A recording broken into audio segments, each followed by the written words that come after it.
May nagpadala sa atin ng puzzle mga bossing. So, isolve lang natin ito. Ito yung puzzle, no? Ang dilaw ay may dalawang dama sa dulo, gilid. Ang puti, lahat ay piyon. Ang rolls daw nito, unang tira ang puti. Pag makatabla yung yellow, ay panalo pa. Ayan yung sinabi niya. Lusing sulong sa puti. Dinigyan ng kutabla ang dilaw, may dalawang dama. Unang sulong ang puti papunta sa ibabaw.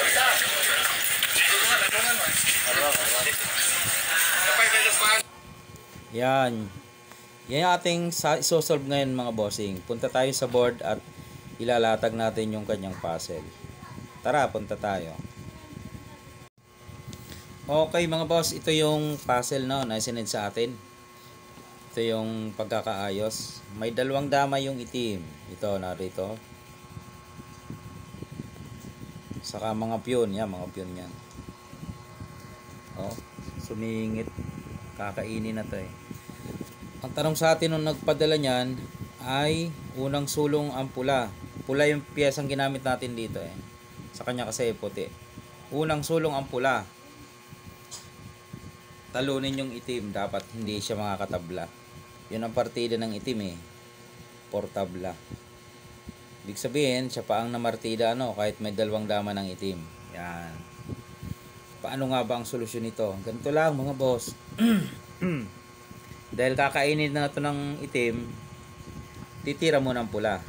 So, yun ang condition eh. Dito ka titira. Yan. Dalawang bagay pwedeng gawin ng itim. Kumain siya ng piyon o yung dama ikain niya.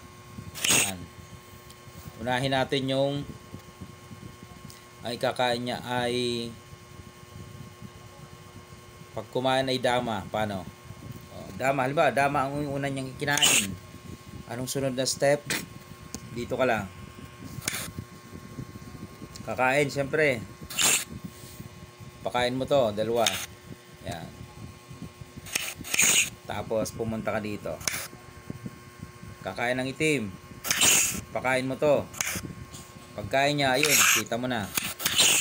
Trap na yan mga bossing, kulong. Bakit? Kasi pababa ang direksyon ng itim. Eh wala na siyang matitirahan. 'Di ba? Nasa rules 'yan. Pag wala ka na maisulong, talo ka na.